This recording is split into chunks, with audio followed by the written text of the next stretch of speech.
Petite devinette pour commencer. Savez-vous combien de zoos compte la France? Quasiment 300. C'est beaucoup, mais seule une dizaine arrive vraiment à tirer son épingle du jeu. Bonjour monsieur. Pour rester dans l'élite, la concurrence est féroce. Ils rivalisent d'inventivité pour attirer les 20 millions de visiteurs qui les fréquentent chaque année, car s'occuper d'animaux sauvages, ça coûte très cher. Foin plus légumes et fruits, ça nous revient à 18 000 € par an pour 4 hippopotames, on va dire. Fini le zoo à l'ancienne avec des animaux en cage. Les zoos doivent investir pour s'adapter à ce public de plus en plus sensible au bien-être animal. Vaut mieux payer cher pour un parc qui est bien avec des animaux qui sont heureux plutôt que de payer pas cher pour un parc pourri. La transformation de 4 zoos pour offrir des conditions de vie plus proches de la nature à leurs pensionnaires. Pendant 6 mois, nos équipes ont suivi les directeurs de ces établissements. Tout d'abord, le zoo de la Flèche. Il a mis 1 million d'euros dans ce bassin avec vision sous-marine. Il n'accueille pas des poissons, mais des tigres. Les visiteurs ne sont pas habitués à voir des félins comme les tigres de Sumatra nager, donc forcément, cette ampleur de baie vitrée de 12 mètres de long aura un impact. Regardez. Là c'est bon, regarde, il nage là. Nous vous emmènerons également à Terre de Singe, aux portes de Paris. Son objectif, vous plonger au milieu d'animaux sauvages en totale liberté. Mais le public est-il vraiment prêt à cette immersion? Ça vous effraie pas? On était au bon endroit. Si on avait été là-bas, peut-être. 3e zoo que nous vous ferons découvrir, le PAL en Rhône-Alpes-Auvergne. Pour faire venir les visiteurs dans cette région rurale, le zoo se transforme en parc d'attractions avec grand 8 à gogo. Dernier parc que nous vous présenterons, Planète Sauvage près de Nantes. Pour rester dans la course, cet outsider ouvre cette année des lodges, des établissements luxueux où la nuit sera facturée 220 € par personne. Au milieu du plan d'eau, les animaux autour, le décor, vraiment que l'expérience soit totalement dépaysante et unique. Pour faire venir toujours plus de public, cette course à l'investissement n'a plus de limite. Les gens nous prennent pour des fous. À l'ours, à nous. À l'ours polaire et à nous. Mais peut-on vraiment concilier bien-être animal et profit? Le pari de ces zoos, pour être plus naturel et plus spectaculaire, est-il payant?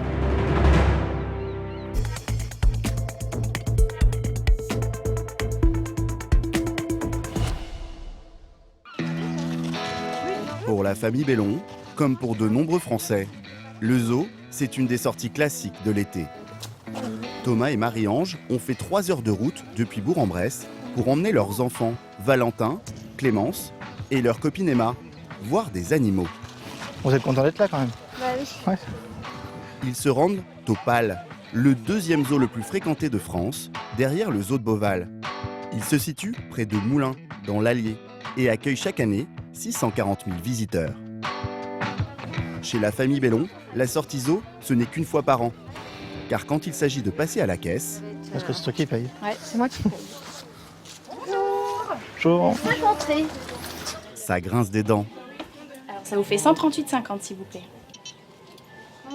Ici, l'entrée est à 29,50 € pour un adulte, 26,50 € pour un enfant, en moyenne 6 € plus cher que dans les autres parcs où la famille se rend. Ça reste un budget assez conséquent. Budget à table pour la journée, oui. Ça va, c'est raisonnable, mais on ne fait pas tous les week-ends. La famille Bellon va vite comprendre pourquoi, ici, le prix est plus élevé. Au PAL, 700 animaux vivent au cœur de 50 hectares, dans des décors recréant leur environnement naturel.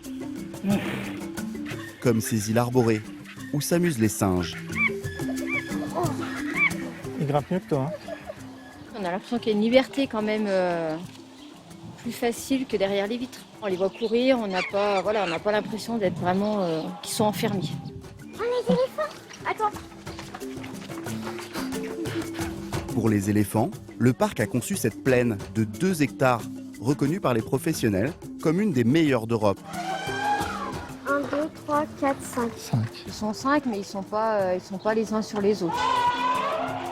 La famille Bellon ne veut pas rater la nouveauté 2019. Si, c'est là les loups. Animation pédagogique des loups. Si, regarde. Voilà, c'est bon, on a trouvé. On est parti.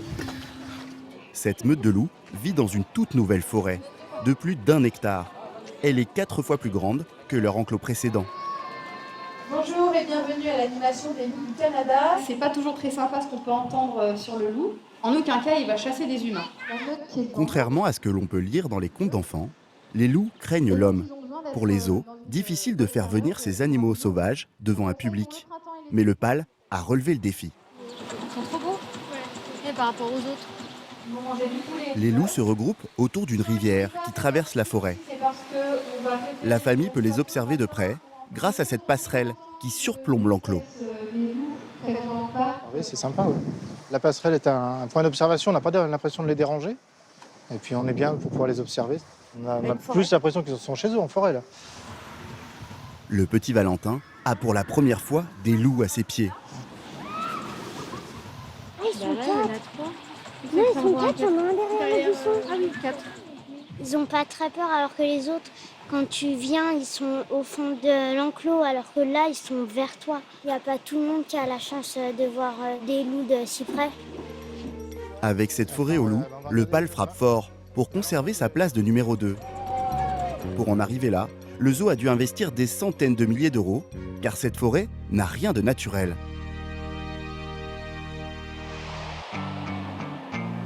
Les travaux ont démarré 3 mois plus tôt, afin d'être prêts pour l'ouverture au public au mois d'avril.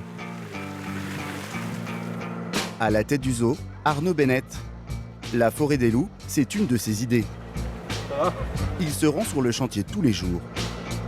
Cet ancien cadre supérieur d'un groupe agroalimentaire a hérité de ce zoo il y a 30 ans. Cette année, il s'est fixé un objectif, gagner 10 000 visiteurs de plus. Bon alors comment ça se passe? Ça se passe plutôt bien. Est-ce que ça vous plaît déjà ce qu'on a fait jusqu'à maintenant? Là vous allez planter à partir de quand? On reçoit les plantes là aujourd'hui. On des mélanges pour que ça fasse le plus naturel possible. Et que ça fasse un rappel avec le reste. Ce chantier, c'est le futur enclos des loups. Arnaud l'a fait créer de toutes pièces. Il a même imaginé faire couler une rivière en plein milieu. Un décor grandiose pour lequel le directeur a fait livrer 200 tonnes de pierres en provenance d'une carrière de la région. Chacune d'entre elles coûte 250 €. Ça tu peux la mettre un peu plus à droite. Encore un peu. Encore un peu, là c'est parfait, tu bouges plus, tu la laisses tomber, là c'est bon. Parfait, super, elle est très bien placée là. Très bien. On est sur une zone d'eau avec des pierres plates qui a coûté à peu près 50 000 €. La passerelle, elle a coûté 350 000 €. Et ensuite, l'enclos lui-même a coûté 350 000 €. C'est du gros investissement, il y a peu de gens qui vont dépenser 750 000 € sur les loups. Pour être sûr que sa nouvelle forêt aux loups plaise au public, Arnaud a même décidé de changer ses animaux. Il a remplacé ses vieux loups d'Europe par des Canadiens. Et ça va être un régal de les observer là. On les reconnaît à leur pelage jaune, blanc ou noir, à la différence des loups européens qui sont gris. Ils viennent du zoo de Mulhouse, qui les a prêtés à Arnaud. C'est la pratique entre parcs, car ils n'ont pas le droit d'acheter des animaux sauvages. Ils sont sortis tout de suite, non? Oui, les dominants sont sortis tout de suite, D'accord. mais timides. Je suis sûr qu'ils vont se mettre sur les pierres, sur le ponton, sur... ça va être... la zone d'eau, ils vont se baigner l'été. Arnaud a bon espoir que les nouveaux loups venus du Canada s'approchent du bassin et surtout de la passerelle où les visiteurs pourront les observer de près. Pourquoi les loups du Canada? Parce que d'abord, ce sont des loups qui sont très spectaculaires, qu'on voit moins souvent. Et puis, ce sont des loups qui sont moins craintifs, qui sont plus curieux, qui vont plus s'approcher des zones de vision des visiteurs que lorsqu'il s'agit de loups d'Europe, qui sont plus stressés, plus en retrait par rapport au public. Le directeur ne s'est pas trompé. Au bout d'1 heure, la magie opère. Les loups s'approchent de la rivière. Ça y est, ils commencent à découvrir là-bas de plus en plus le territoire. Ouais. Donc là, c'est quand même... là, c'est magique, là. Ah, j'adore. Donc ça, typiquement, on l'aurait jamais eu avec un loup d'Europe. Avec ses loups moins craintifs et sa forêt d'1 hectare, Arnaud a-t-il réussi son coup? A priori, oui. Coucou. 3 mois après son ouverture, le parc a déjà accueilli 3000 clients de plus que l'an dernier, à la même période. Face à cet engouement des visiteurs pour des espaces plus respectueux des animaux, les zoos revoient tous leurs copies. Entre eux, c'est la surenchère. Et à 300 km de là, un zoo mise encore plus gros. Direction La Flèche, près du Mans dans la Sarthe, avec 400 000 visiteurs. Le 6e zoo de France accueille 1500 pensionnaires à poil. Et à plumes. Voici le propriétaire des lieux, Stéphane Dacuna. Ça va Céline? Tu vas bien? Oui.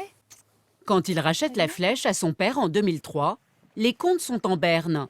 Aujourd'hui, son entreprise dégage un chiffre d'affaires de 14 millions d'euros. Donc là, ça y est, on a signé, on a J'ai tout... rien signé justement ce matin, le rendez-vous c'était un peu pour formaliser. Il y a 2 ans, il a battu son record de fréquentation, 440 000 entrées. Alors, il a dû embaucher une directrice, Céline, pour l'épauler. Bon, pour le coup, on est à 2 pas des rhinos, on va aller jusqu'au rhino. Hein. La raison de ce succès, un nouvel enclos sur le thème de l'Asie, avec rhinocéros,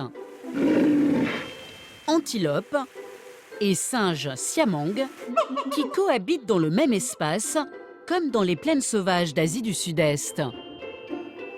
Il faut imaginer que c'était une prairie vierge avec une topographie assez ingrate, etc. Et on a recréé tout cet environnement. On a planté des milliers d'arbres en 6 mois. Personne dans les parcs fait jamais ça. Planter autant d'arbres et de trucs, les gens nous prennent pour des fous. Une folie à 2 millions d'euros qui a boosté la fréquentation à son ouverture en 2017. Problème, l'an dernier, elle a chuté de 10%. Stéphane a donc décidé de se ressaisir. Voici le chantier de la riposte. Un espace de 2,5 hectares avec comme point d'orgue cet énorme bassin de 12 mètres de long. Et il ne va pas accueillir des otaries, mais ces tigres. Le but, surprendre les visiteurs qui ne se doutent pas que ces fauves sont d'excellents nageurs. Aujourd'hui, c'est l'étape la plus délicate. Les vitres de leur futur aquarium vont être posées. Une manœuvre périlleuse qui donne des sueurs froides à Thierry, le responsable du chantier. Ouais, attends une seconde, on a un souci avec la ventouse. C'est bon. Ouais, on est à peu près équilibré. Une seule de ces vitres coûte plus de 7 000 euros. Et il y en a 7, soit 50 000 euros en tout. J'ai vu des bassins pour des ours, mais pas pour les tigres. Voilà. Donc ça va être le premier. Voilà, et la difficulté, c'est le poids et puis dans la manipulation, les risques de casse. Comme un pare-brise, si elles subissent le moindre choc, les vitres pourraient se briser. Des tigres et des morceaux de verre sur les genoux du public. Ce serait la fermeture du parc, assurée. Ça marche. Sur le chantier, la concentration est donc à son maximum. Les ouvriers doivent déposer ces plaques de verre de 300 kg dans ces fenêtres et il n'y a que quelques centimètres de jeu. Ouais, c'est bon, c'est posé. Et même, après avoir franchi cet obstacle, les équipes ne peuvent toujours pas souffler. C'est au tour du spécialiste de l'étanchéité de mettre son coup de patte. On finit le côté intérieur, on est sur la partie la plus sensible du joint. On va maintenir le vitrage en haut pour pas qu'il tombe pendant que l'on fait l'étanchéité. Problème, le ciel est en train de s'assombrir. S'il pleut, il faudra refaire les joints en silicone et le chantier va prendre du retard. Le pire ennemi, c'est ce qui est en train d'arriver, c'est la pluie. Parce que ces produits-là sont étanches une fois qu'ils sont posés. Le propriétaire du zoo veut ouvrir son attraction au plus tôt. Et quand ça ne va pas assez vite, il le fait savoir. Mais si c'était pas compliqué, on s'en occuperait pas, Benjamin.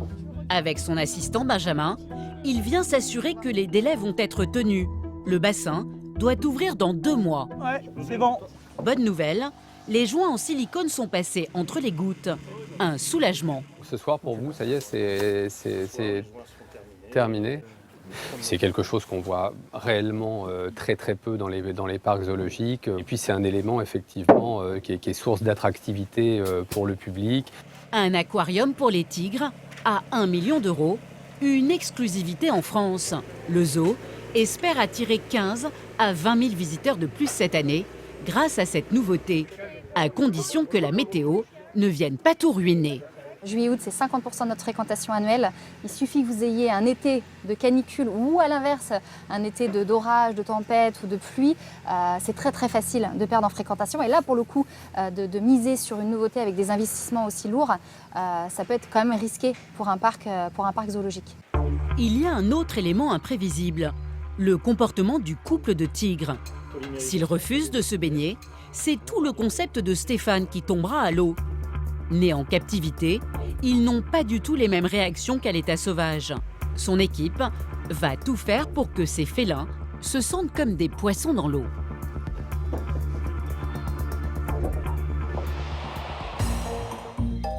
Deux mois plus tard, l'aquarium à tigres est enfin terminé.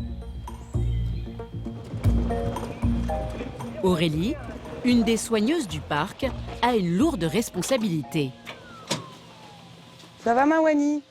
Va aller dehors, les loulous? Sa mission, attirer les deux tigres dans ce bassin d'1,30 m de profondeur. Mais les animaux ne se sont jamais baignés. Hop, je vais en mettre un petit peu là-bas, en haut. Je vais faire un arbre à poulet. Pour les appâter, la soigneuse utilise des morceaux de viande. Comment leur apprendre à se baigner? Parce que nous, on ne peut pas aller avec eux, ils sont dangereux. Mais voilà, c'est en mettant un petit peu de nourriture, justement, que ça devrait les stimuler à aller dans le bassin. Si jamais ils n'y vont pas, ça sera un beau bassin vide. Aurélie fait bonne figure, mais si elle échoue, le million d'euros investi sera perdu. La jeune femme espère s'en sortir avec une nouvelle technique censée exciter les félins. Allez, un petit peu de café. Oui, c'est un petit peu bizarre de mettre ça dans un enclos tigre. En fait, c'est pour les stimuler au niveau de l'odorat. Les tigres, c'est des gros chats, donc du coup, ils vont forcément réagir sur des odeurs très fortes. S'ils sentent le café qui sont là-bas, ils vont venir, donc il y a moyen qu'ils se rapprochent du bassin. Le bassin est truffé d'appâts. La soigneuse va maintenant passer à une autre mission. Aurélie, tu peux venir voir, s'il te plaît? Sandra, la chargée de communication du parc, la réquisitionne. Elle a besoin de son aide pour obtenir des images des félins dans l'eau, pour les diffuser et créer le buzz. Elle a fait venir une équipe de tournage professionnelle. L'aquarium se transforme en studio télé. L'animal, quand il va venir, il va être ici. Donc entre les deux, c'est bon? Oui, ça vaut risques et périls. Si j'étais un tigre, moi, tout ce qui est nouveau, je vais voir et... Même s'il y a un fil. Non, mais après, s'il y a le fil, ils vont peut-être pas s'amuser quand même. Bon, allez, c'est parti pour entre les fils. Les tigres peuvent détruire en un coup de patte la caméra. Mais Sandra prend le risque. Bon, on va s'installer. Faire venir cette équipe quelques heures lui coûte 2 000 €. Aurélie, pour Sandra, c'est OK pour nous. Merci beaucoup. Ok, j'envoie les petits chats. Merci. Donc là, les tigres vont sortir. Ils devraient, logiquement, faire le tour de l'espace, passer là où Aurélie a mis tous les enrichissements. Il ne faut pas hésiter à bouger. Ouais. Les tigres font leur première sortie. Le pari fou de les voir se baigner va-t-il fonctionner? Donc là, il n'y a plus qu'à croiser les doigts. Ok, ils sont par là. Ils sont un peu loin. Là, ça va bouger. Hein. On est vraiment allez, 1 heure où on est sûr que ça bouge. Après, on va avoir plus des temps de sieste sûrement. Le temps est compté. Les tigres sont de gros dormeurs et s'ils ne s'approchent pas tout de suite des appâts, il y a des chances qu'ils zappent carrément le bassin. Pour le moment, c'est ce scénario catastrophe qui se dessine. Oh, ça va pas marcher, ça. Sandra perd confiance. Ah oui. Mais au bout de quelques minutes... Ok, il arrive. Le mâle Jalur est attiré par un morceau de poulet. Regardez. Et la stratégie des appâts dans l'eau paye enfin. Non, okay. Oh, c'est super. Il se retourne vers nous, face à nous. Martin, au renard, tu l'as? Là, il se couche, c'est génial. Okay, super. Il est presque sur le point de nager. Sandra a l'image qu'elle voulait. Jalur fait ses premiers pas dans l'eau. Là, c'est bon, regarde, il nage, là. Je suis assez ébahie et époustouflée. Une première pour cet animal. De quoi faire jubiler la responsable de la communication. Oh là là. Voilà, c'est génial. Ça fait quoi, 20 minutes qu'on tourne? J'espère qu'on l'aura une deuxième fois dans la journée. Elle veut que le public, tout juste arrivé, profite lui aussi de cette scène unique. Pierre, Lucie et leurs enfants Com et Charlie viennent d'Angers, à 1 heure de route du parc. Ils sont venus pour admirer les fauves dans l'eau. Pas de chance, ils ne sont plus là. Il faut être patient quand on vient au zoo pour chercher les animaux. D'accord, mon cœur? Attendre sous la chaleur, ça paraît très long, surtout lorsqu'on a 2 ans. Le petit Com tourne en boucle.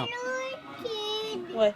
Quand tu voyais pas les animaux, c'est frustrant pour eux. Finalement, le mâle refait une apparition.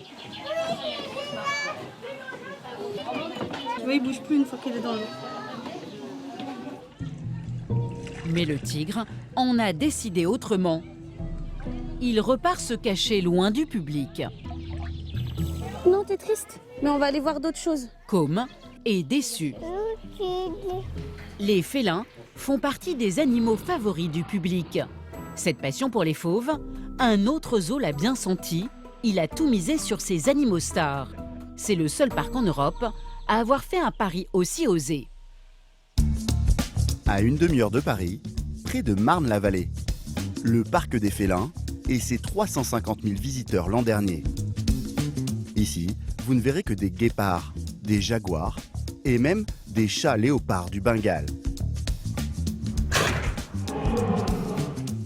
Une trentaine d'espèces, toutes en danger d'extinction. Bonjour. Patrick Jardin est le directeur de ce royaume. Un grand défenseur de la cause animale depuis 20 ans. Là, ils sont heureux, là. C'est un gros mâle lion qui a 13 et 4, 17 ou 18 ans. Les vieux félins, comme ces lions, sont tellement bien ici qu'ils vivent même plus longtemps chez Patrick qu'à l'état sauvage. Son parc est immense, l'équivalent de 50 terrains de football. Seul hic, il est difficile d'y repérer les animaux et les familles n'ont pas pris leur ticket d'entrée pour admirer les arbres. Pour l'instant, je l'ai perdu de vue. Aujourd'hui, c'est la vedette du parc qui joue avec les nerfs de Patrick. Grom, le léopard, est introuvable. Il se cache probablement dans les branches.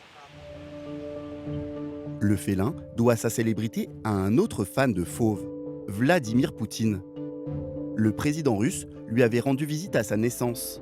Les photos avaient fait le tour du monde. Mais pour l'heure, Grom préfère rester loin des projecteurs. Alors là, il n'y est pas pour l'instant. Pour que les visiteurs puissent voir les animaux, Patrick a dû embaucher des guides. Du coup, il a décidé de ne pas monter. Non, il a décidé de ne pas monter aujourd'hui. Sébastien est chercheur d'animaux. Un nouveau métier créé par Patrick. Il paye son guide 2 500 € par mois, charges comprises. Et Grom? Patrick a dû embaucher 10 guides comme lui. Il y a un peu de vent, donc les grimpeurs ne sont pas tous dehors. Ok. Mauvaise nouvelle, le vent souffle trop fort. Cela va faire bouger les arbres, le terrain de jeu favori de ces grimpeurs. Dans ces conditions, peu de chances de voir l'animal dans les branches. Patrick est dépité. On est devant l'espace où il y a un arbre, un chêne qui fait 35 mètres. Et les léopards montent dans l'arbre, ce qui est très joli, c'est quasiment unique. Et bon, il faut que les conditions climatiques soient optimum. On va attendre un peu que le vent faiblisse, voilà. Le spectacle semble compromis. La pancarte de Grom, en lot de consolation, cela ne va pas suffire. Sébastien va tenter de retrouver la bête en se rendant dans une zone interdite au public. Alors, bonhomme, ça va, chouchou? Sa persévérance finit par payer. Ça y est, il monte, il monte, il monte. C'est gagné. C'est le moment que tout le monde attendait. Ce qu'on voit dans le Grand Chêne, là, vous verrez ça dans aucun autre établissement zoologique. C'est-à-dire qu'un léopard qui monte aux arbres, comme ça, c'est extraordinaire. Ça, c'est une fierté. Ici, comme à l'état sauvage, Grom peut grimper jusqu'à 35 mètres du sol. Tout le monde réussit toujours à le voir? Non. Alors regardez, venez voir. Là, la queue, en fait, elle est juste voilà, sur l'avant. Ça y est, je viens de la voir. Ah oui. Les familles adhèrent enfin au concept du parc. Quand on va dans la nature et qu'on voit des animaux, en fait, et on les cherche, ben là, il y a un peu de ça aussi, en fait. Le fait que monsieur explique, c'est vrai que c'est bien, parce que sinon les petites, elles l'auraient pas vu. Ouais. On serait parti, on se dit, bah tant pis, il est caché. Ouais, c'est frustrant, ouais. Les clients en veulent pour leur argent. Et le zoo le sait bien. Sur lui, l'entrée en plein de tarif, on est à 20 € par adulte et sur les entrées enfants, on est à 12 €. C'est sûr que ça représente un budget pour une famille et c'est pour ça qu'on est vraiment tous mobilisés aussi. Allez, bonne journée, à plus tard. Salut les enfants. Merci beaucoup. Bonne journée. Les salaires des guides représentent 25% du budget de fonctionnement du parc. Une dépense très lourde, mais indispensable pour satisfaire le public. On est sur un coût annuel de plus de 200 000 €. Rien que pour passer ces messages et expliquer. À ma connaissance, on est le seul établissement zoologique à avoir une équipe dédiée. Le parc des félins est rentable. En revanche, depuis 3 ans, son chiffre d'affaires stagne à 5 millions d'euros. Pour booster son business, Patrick a décidé de dupliquer son modèle en ouvrant un autre zoo avec une seule catégorie d'animal. Cette fois encore, il mise sur un mammifère très populaire. Mais cela s'avère un peu plus difficile que prévu. Situé à quelques mètres seulement de son parc à félins, voici son nouveau pari, la Terre des singes. Il y a 3 ans, il est allé encore plus loin, avec un concept complètement dingue, mélanger le public à des singes en totale liberté. Pour l'instant, le concept de l'immersion n'attire pas les foules. 100 000 visiteurs par an, 3 fois moins qu'au parc des félins juste à côté. Eh ouais, regarde, regardez, il y en a un qui se fait bronzer là. Il est tranquille, le dos contre un arbre. Tu l'as vu? Ouais. Heureusement, Patrick peut compter sur les sorties scolaires pour remplir son nouveau parc. Ah, regarde, il y en a un troisième. Oh, regarde comment il fait. C'est elle là-bas. Moi, ce que j'aime bien, c'est mignon quand il y a un bébé. Oh là là, dites donc, on est gâtés, hein. Même les adultes sont sous le charme. C'est hallucinant hein, quand ils te regardent, ils ont le visage. Depuis tout à l'heure, il attend comme ça, regarde. En fait, on a vraiment le sentiment d'être chez eux. Ils sont détendus. Dans les autres zoos, en général, on voit les animaux qui nous regardent à travers la cage ou la grille. Là, on sent qu'ils nous regardent même pas. Christelle, Romain et leur fils Louis n'avaient jamais vécu un tel moment. En totale immersion avec ces magots, ils ont l'impression de voyager dans une forêt africaine. Dépêche-toi. En semi-liberté, les singes se comportent comme à l'état sauvage. La famille assiste en direct à une guerre des clans. Ça vous effraie pas? On était au bon endroit. Si on avait été là-bas, peut-être. Ces singes proviennent du trafic animal. En les faisant venir dans son parc, Patrick les a sauvés. Tous ont un lourd passé, comme la mascotte du parc, Mala.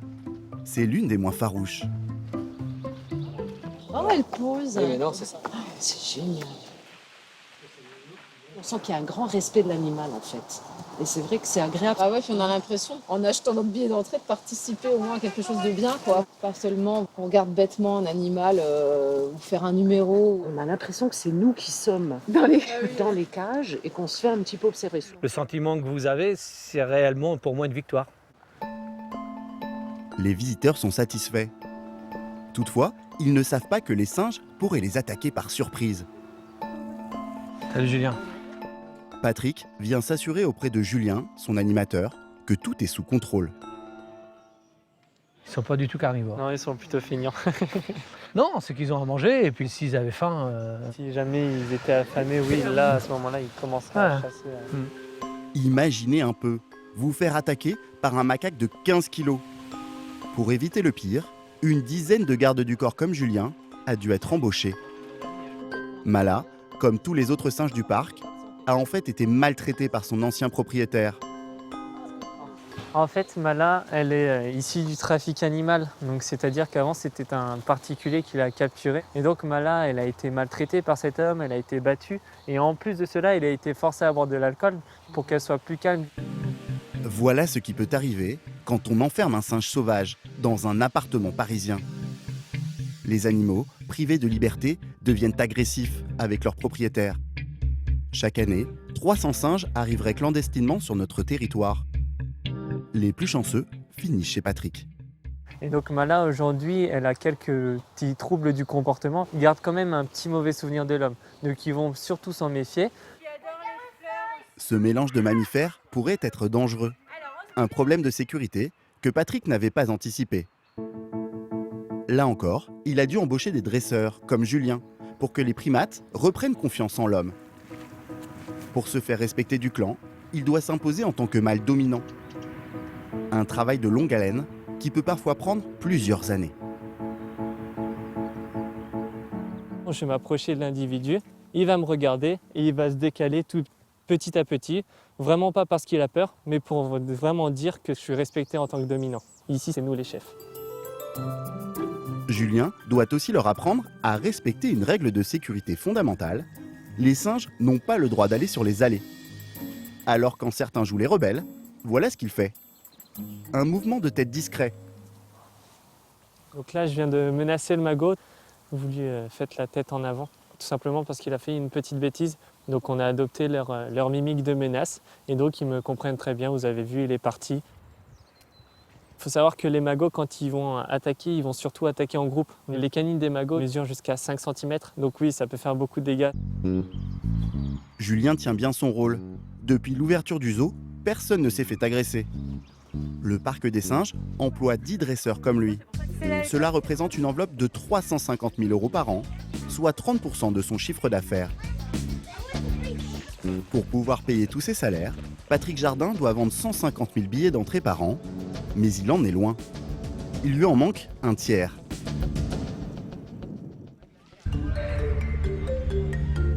Pour ramener ses clients dans son nouveau zoo, Patrick va utiliser la bonne vieille technique des promotions. Ouais. Bonjour, bienvenue. Vous auriez vendu. Sa vendeuse, Angélique, propose depuis le début de la saison une nouvelle offre. Un billet pour 2 parcs, celui des félins et celui des singes. Son objectif, en vendre 600 en une seule journée. Mais le macaque ne s'accouple pas très bien avec le félin. Est-ce que vous souhaitez visiter les 2 parcs sur la même journée, Terre de Singes et le parc des félins? Non, juste le félin. Non. Vous connaissez Terre de Singes? On en a entendu parler, mais on n'aura pas le temps. Non. Bon, ce sera pour une prochaine fois. Non, mon fils aime pas les singes, je sais pas pourquoi. Mais Alors, t'as des petits singes et des gros singes, mais t'aimes pas leur tête? En fait, un jour, il m'a dit ça ressemble trop à l'être humain, ça le perturbe. Tu m'avais dit ça. Alors, il y en a certains qui n'aiment pas, parce qu'en fait, c'est de l'immersion, donc ils sont vraiment au plus près des singes. Après, on peut comprendre les phobies des gens, on n'insiste pas. Bonjour, merci. Vous connaissez Terre de Singes? Du tout. Angélique enchaîne les refus. Mais elle garde le sourire. C'est le week-end de Pâques et il y a du monde. Bonjour. Donc en fait, l'entrée est à 25 € au lieu de 32 € si vous cumulez les entrées des 2 parcs. Je pense que c'est le seul lieu où du coup il y a vraiment la terre des singes, on va dire, dans la région parisienne. Et voilà, on avait vu plein d'affiches, plein de publicités, etc. Donc du coup ça nous intéressait pour faire découvrir à ma fils. D'accord, et le prix, vous trouvez ça comment? Oh, c'est super abordable. Franchement, ouais. Le billet, en fait, le combiné des 2 parcs est à 25 €, sachant qu'ici c'est 20 € et de l'autre côté 12 €. Ça vous fait économiser par personne 7 €. Et niveau prix, vous trouvez ça comment? C'est super rentable. Cette famille de 3 personnes en a pour 75 €. Elle profite d'une ristourne de 21 € grâce au billet couplé. Ça touche le budget des familles, donc à nous aussi, on est là pour vendre, mais on est là aussi pour satisfaire un public qui n'aurait pas forcément les moyens de pouvoir aller sur 2 parcs la même journée ou séparément. Ce jour-là, 20% des clients ont acheté un billet pour les 2 parcs. Vous avez également un combiné des 2 parcs. Bon, allez, on va essayer de parler du week-end de Pâques. Patrick ne va pas tarder à savoir s'il a opté pour la bonne stratégie. À la fin de ce week-end de 3 jours, il fait les comptes avec son bras droit. Le week-end de Pâques, les débuts, on a vendu combien de couplages? Sur le week-end de Pâques, on a vendu plus de 20% de couplage. Ça fait 1800 entrées en couplage sur 3 jours. Soit 600 clients par jour. Le pari est gagné. Pour être rentable, il faudrait cependant vendre 2 fois plus de billets couplés. Pour augmenter son chiffre d'affaires, Patrick mise donc surtout sur sa locomotive, le parc des félins.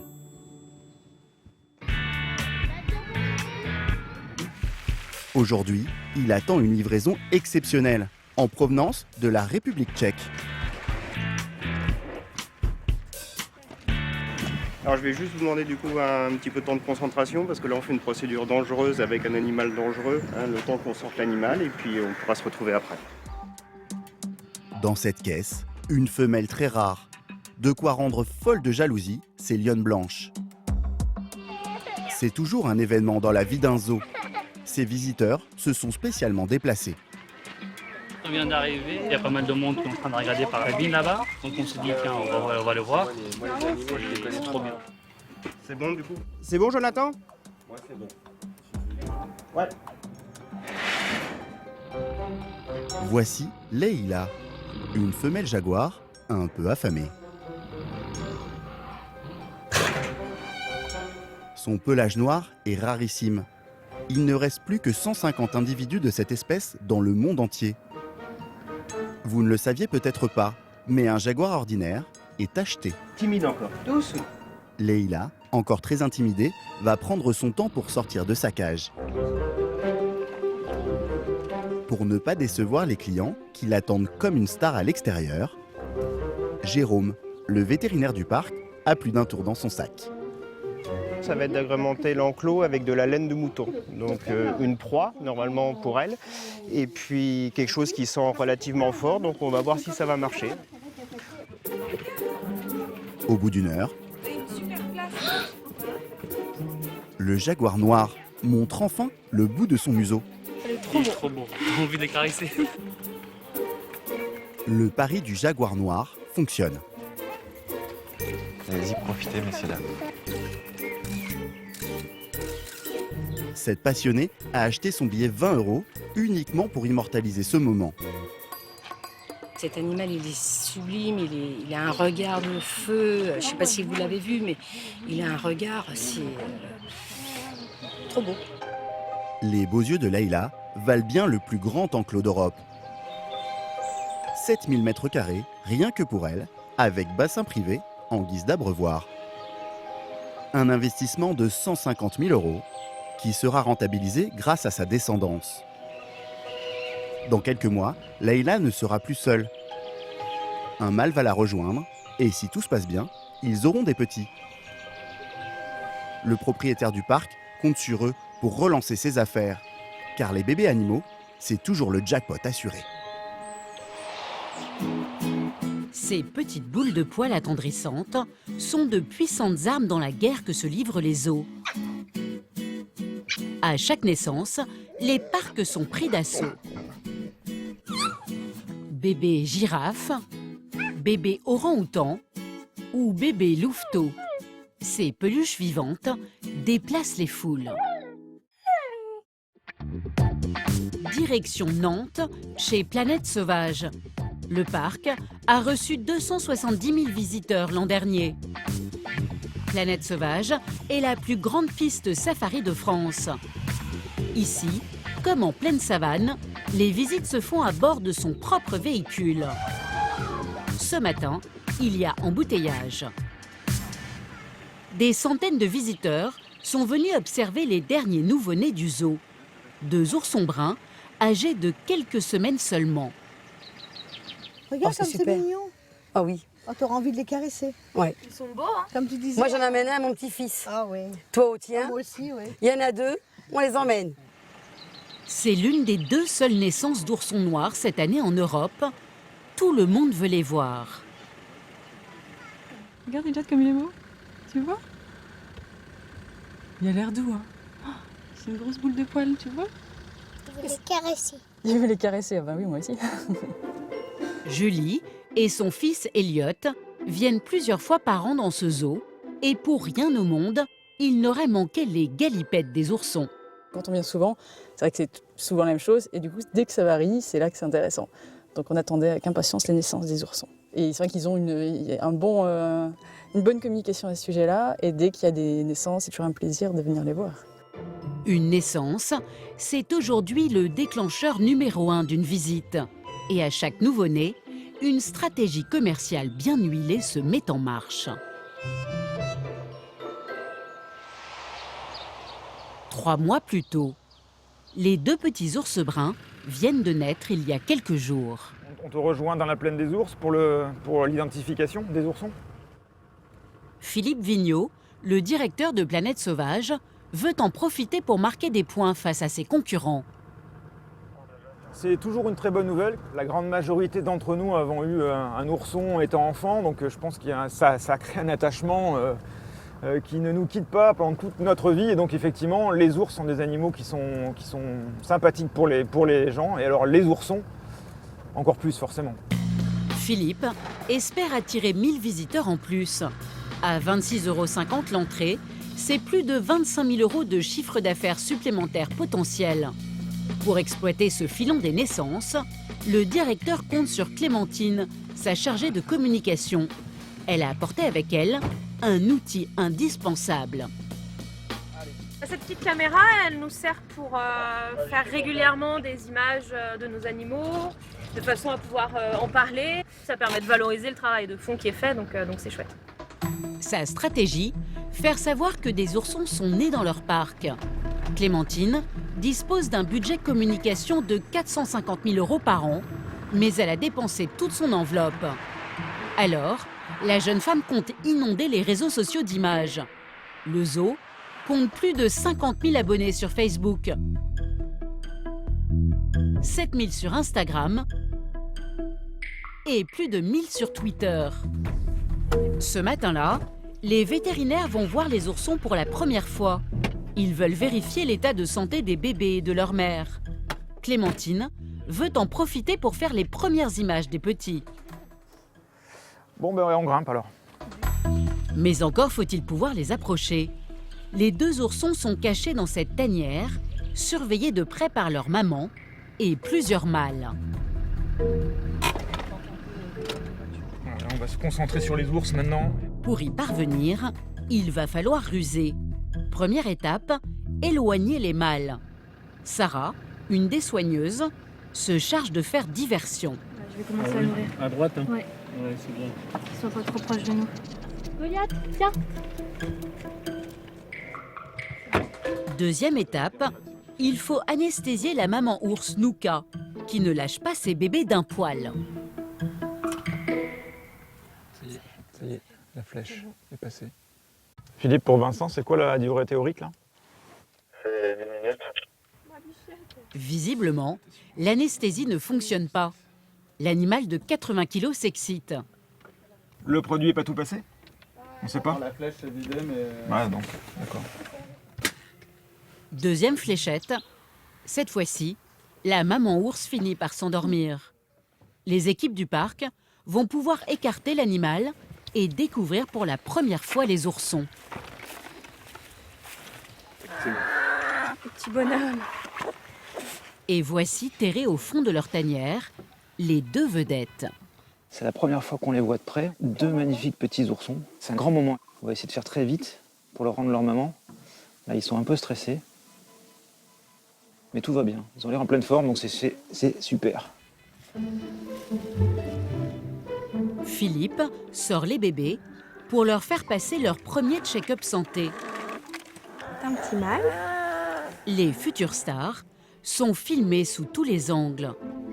Pour des raisons de sécurité, ce sont les soigneuses qui jouent les caméramans. Je sais pas combien de gens ça va ramener, mais en tout cas, j'espère beaucoup. Parce que ça va être des images touchantes et émouvantes. Même si là, on l'entend un peu crier et qu'il n'est pas très content. Ouais, ça donne de la voix. Hop là! Les derniers instants de solitude avant qu'on réveille la maman, c'est toujours des moments émouvants. Bon, mais là, par contre, il est temps qu'on s'écarte parce qu'elle commence à avoir quelques réactions. Quelques jours plus tard, Clémentine, la chargée de communication, met en ligne les images des oursons qu'elle a triés sur le volet. Leur premier jour, ainsi que leurs premiers pas. On a mis un petit peu de temps parce que quand on a tourné les images, ils sortaient pas encore beaucoup de la tanière. Et puis on cherchait vraiment à capter ces instants mignons avec la maman, ces moments de jeu entre eux. On en voit un qui saute, qui tombe, qui roule. C'est toujours très sympa. Une vidéo d'1 minute avec les moments les plus tendres, accompagnée d'une musique enfantine. Les ingrédients parfaits pour faire fondre le public. Mais pour que les internautes se concrétisent en visiteurs, la chargée de communication a une idée. Leur faire choisir les prénoms des oursons. On propose quelque chose de plus ludique pour eux, c'est-à-dire de choisir le prénom des petits oursons. Et donc là, c'est ce qu'on va faire tout de suite. J'ai demandé aux personnes qui s'en occupent tous les jours de me faire des propositions que je vais soumettre aux internautes et pour lesquelles voilà, ils vont pouvoir réagir et voter. Quand on clôturera les votes, on pourra élire les 2 prénoms des 2 petits ours. Derrière ce jeu, la stratégie est simple. Inciter les visiteurs à venir voir en chair et en os les oursons qu'ils auront eux-mêmes baptisés. Au bout de quelques minutes, la publication devient virale. Alors là, en fait, ça fait 13 minutes qu'on a publié la vidéo. Donc on voit qu'on a déjà 107 réactions. Donc on voit qu'en finalement en peu de temps, en une grosse dizaine de minutes, on a touché environ 1 millier de personnes, puisqu'on a les personnes qui réagissent à la publication, mais aussi leurs amis. Ça va vite, ça, hein, c'est le côté exponentiel du réseau social. Les 2 prénoms gagnants sont Lucky et Masca. Près de 600 internautes ont participé au vote. Au final, la vidéo sera vue par 1 600 000 personnes, un Français sur 40. Et cela sans avoir déboursé 1 centime. Comme Planète Sauvage, tous les zoos cherchent à faire des économies. Car faire tourner un parc animalier, ça coûte une fortune. À commencer par les frais liés à l'entretien des bêtes. C'est même le premier poste de dépense d'un zoo. Retour en Auvergne, près de Moulins, au Pal. Si le parc est fermé la moitié de l'année, les animaux, eux, sont là 365 jours par an. Pour s'occuper d'eux, une armada de soigneurs.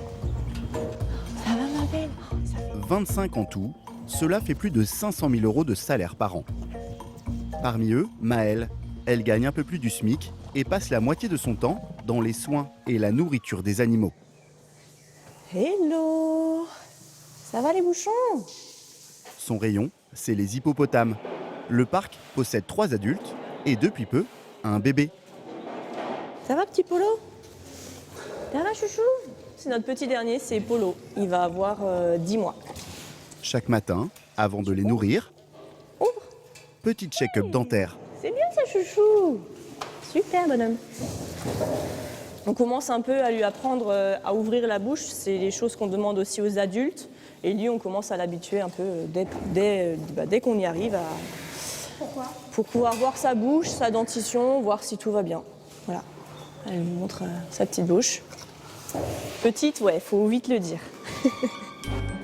En plus des salaires de Maëlle, il y a aussi tout le budget alloué à l'alimentation de ces 4 hippopotames. Ils pèsent jusqu'à 1,5 tonne. Ils comptent parmi les plus gros mangeurs du parc. Toutes ces cagettes-là, c'est destiné à nos hippopotames. Donc là, 20 kg de carottes, 20 kg de pommes. Donc il faut savoir que la cagette de carottes, elle revient à 16 €. Pommes, 16 € aussi. Et les salades, donc on a 4 cagettes de salade. Une cagette, ça nous revient à 9 €. Au total, plus de 70 € par jour, uniquement en fruits et légumes pour les 4 hippopotames. Ok bonhomme.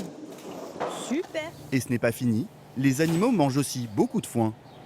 Pour nos 4 hippopotames, on va dire, on est sur du 80 kg par jour. Ça représente à peu près 30 tonnes de foin, donc soit 3 600 € par an.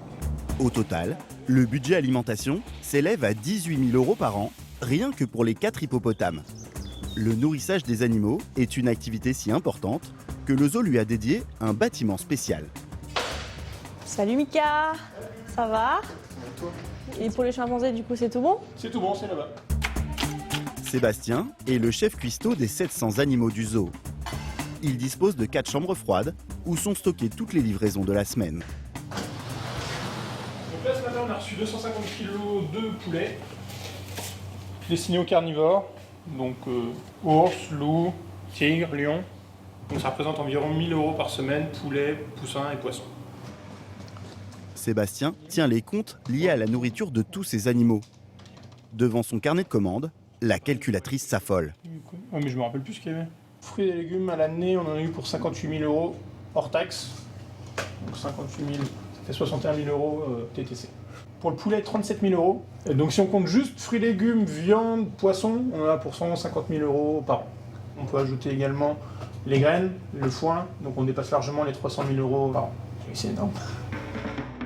300 000 € par an, rien que pour la nourriture.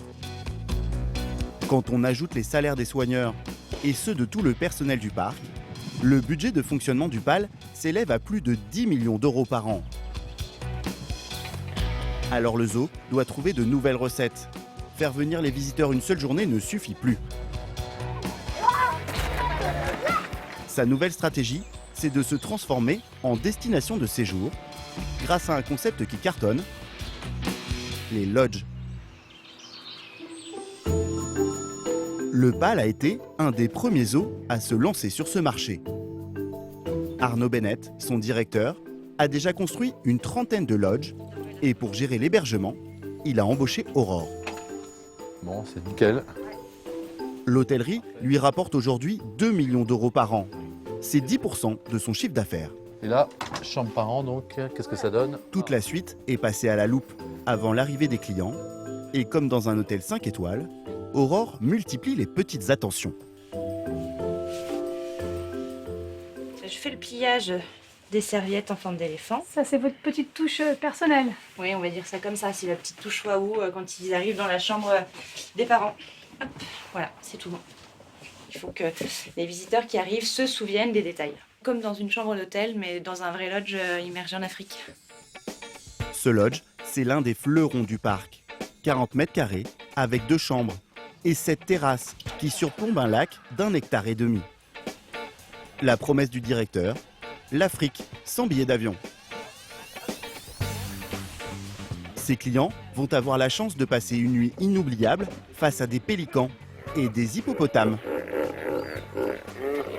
Le thème de cette zone, donc c'est les lacs africains avec les pélicans, les hippopotames. Le soir, les hippopotames viennent nager à côté des lodges, font du bruit, s'appellent entre eux, donc c'est très spectaculaire. Il y a 6 ans, le PAL était le premier zoo à créer des hébergements en immersion avec les animaux sauvages. D'abord 24 lodges, ambiance savane africaine, avec des zèbres et des gnous. Puis 7 autres, au bord du lac. Coût total de l'investissement, 6 millions d'euros. Un pari audacieux, car à l'époque, personne n'y croyait. Pourtant aujourd'hui, les clients viennent de loin pour passer une nuit ici, comme ces Suisses. T'as trouvé le 27, Noé? Oui, bon. C'est lequel, le numéro 27? La famille de Louis et Sylvie a fait 2 heures de route depuis Genève. Alors, Vas-y, ça a je prends. été? Super. Le parc? Ouais, top. Cette nuit au zoo, ils en rêvent depuis des mois. Vas-y, Alissa. Vas-y, Noé.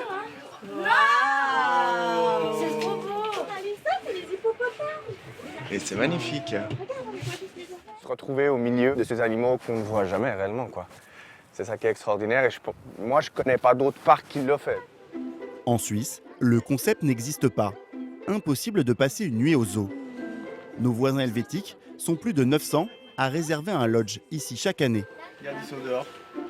Louis et sa famille se sont fait un beau cadeau à l'occasion d'un événement très spécial. Tu lui dis que c'est un petit celui-là, non? Donc là, c'est pour Alissa, qui a fait 10 ans. Ça te plaît beaucoup? Qu'est-ce qui te plaît? Bah tout. Les lodges, les... Le parc. Ouais, le parc. Pour faire plaisir à sa fille, le père de famille a déboursé 700 €. Elle est belle cette salle de bain, dis donc. Une somme sur laquelle le parc réalise une marge énorme, 50%. Un profit record. Merci.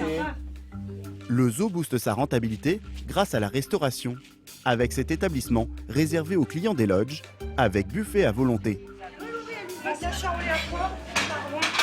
Inclus dans le tarif du séjour, le buffet est facturé 30 € par personne.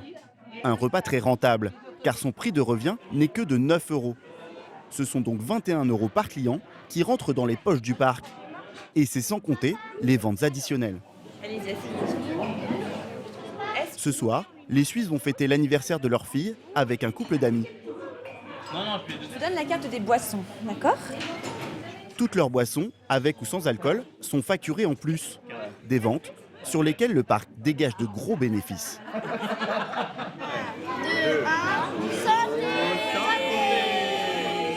Sur des boissons, évidemment, on sait qu'on marge. Sur une bouteille de vin, on marge à 4,5, 5. Donc évidemment, en l'achetant 10, en la revendant 40, le calcul est rapide. Les vins, les cafés, les digestifs. Donc oui, ça reste des familles intéressantes en termes de restauration. Les Suisses sont de bons clients. Alors, Grand Prince, le parc offre un gâteau d'anniversaire à la petite Alissa.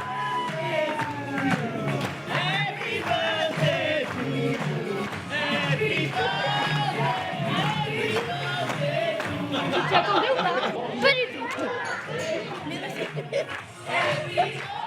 Ce soir, la jeune fille va être gâtée. Pour ses 10 ans, un autre très beau cadeau l'attend. Une expérience VIP. Accessible uniquement aux clients des lodges. Le zoo organise des excursions nocturnes. Les 8 Suisses ont payé 10 € par personne. De quoi payer les heures supplémentaires de leur guide Guillaume. Grâce à ce concept unique en France, le zoo a trouvé le moyen de gagner de l'argent, même la nuit. L'objectif de cette visite guidée nocturne, c'est d'essayer d'être le plus discret possible, de manière à ce que l'on puisse voir un maximum d'animaux, et surtout pour pouvoir écouter ce qui va se passer dans le parc. Allez, suivez. Avec plaisir. C'est ouvert qu'à nous. Louis et sa famille ont vu beaucoup de bêtes pendant la journée. Mais ce soir, ils en découvrent d'autres. Les animaux sont souvent plus actifs la nuit que le jour. Donc là, la meute se retrouve. Le chef de meute passe toujours devant. C'est lui qui va être au centre de l'activité. Le zoo vit quand même beaucoup la nuit. Parce qu'on est passé devant cet enclos et les loups étaient couchés en train de faire leur petite sieste. C'est génial, c'est une sacrée belle expérience. Les clients suisses ont la chance de pouvoir entendre des cris d'animaux. Comme s'ils étaient dans une vraie jungle. C'est surprenant, j'ai jamais entendu des lions crier aussi fort, du coup ça fait un peu bizarre. Le cri du lion, on l'entend à 5-6 km à peu près. Allez, venez avec moi.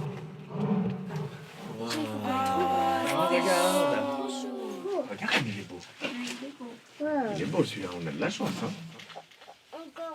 Pour que ces clients VIP voient les animaux qui sont loin, le parc leur prête des monocles à vision nocturne, achetés 350 € pièce. Ce sont des monocles, d'accord? Donc le petit oculaire qui est là, vous mettrez votre œil dedans. Grâce à ces accessoires high-tech, les clients suisses jouent aux explorateurs.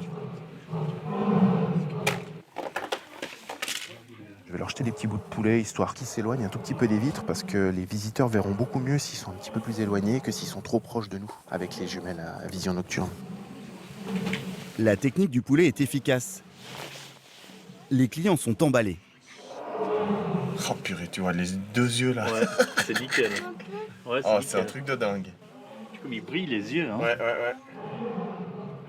L'année dernière, près de 2000 visiteurs ont acheté ces excursions nocturnes. Le concept est tout nouveau, mais déjà très prometteur. Pas grand chose par rapport au chiffre d'affaires du parc. Le parc collecte à peu près 18 000 €, sur quoi il faut retirer les charges des salariés qui sont aux alentours de 8 000 €. Donc du coup, le parc un bénéfice de 10 000 euros, approximativement. L'esprit, il est surtout orienté sur le privilège. C'est par ce genre de petite animation un petit peu exceptionnelle que l'on arrive à accrocher des gens qui viennent d'horizons beaucoup plus lointains que les visiteurs locaux qui avaient l'habitude de fréquenter le parc. Avec cette privatisation du zoo la nuit, l'entreprise espère fidéliser ses clients. Et avec les Suisses, ça marche. On se sent comme des stars en fait. Parce que là, il y a Michael Jackson qui avait loué une fois le Euro Disney. Là, on se sent comme une star en fait. Ouais. C'est ça qui est beau, je trouve. C'est un petit peu l'objectif. Et puis ils sont tout près. Alors qu'aujourd'hui, on les a vus au loin en train de dormir à moitié. Et là, ils viennent vers nous, ils sont attirés par nous. Donc c'est vraiment c'est magnifique. Moi, j'en parlerai en bien. On a déjà prévu de revenir au mois de septembre. Avec ses prestations VIP, le PAL a réussi un coup de maître. Devenir une destination de séjour particulièrement rentable. Un succès qui fait des émules. 6 autres zoos se sont déjà lancés sur le créneau en ouvrant des lodges. Et les retardataires sont bien déterminés à prendre leur part du gâteau. Retour à Planète Sauvage, près de Nantes. Le phénomène des lodges, Philippe Vigneault est passé à côté. Mais le directeur de la plus grande piste safari de France n'aime pas être à la remorque. Alors, il a signé un très gros chèque, 3 millions d'euros, pour se payer 10 lodges d'un coup et jouer dans la même cour que ses concurrents. Nous sommes en mars. L'ouverture est prévue cet été. Les ouvriers ont pris un peu de retard, alors le directeur ne les lâche pas d'une semelle. Il se met en percussion. Ouais, mais il faut qu'on les mette comme ça. Vous repercez du bois en percussion? Bah non. Bizarre. Philippe fait construire 5 bâtiments en bois qui abriteront 2 lodges chacun. Grâce à cette nouvelle activité hôtelière, il espère engranger 1 million de recettes supplémentaires par an. On s'imagine dans le canapé ici, là le salon de jardin à l'extérieur, sur la terrasse, et la scène avec les acteurs, les girafes, les autruches, les pélicans, les bœufs watusi, l'Afrique aux portes de Nantes. Pour construire cette plaine africaine de 5 hectares, le directeur fait appel à plus de 40 corps de métier et une centaine d'ouvriers. Une grosse machine qui ne va pas assez vite à son goût. Bon alors aujourd'hui, c'est quoi le programme? Le programme, c'est couvrir les bâtiments pour que les menuisiers puissent intervenir.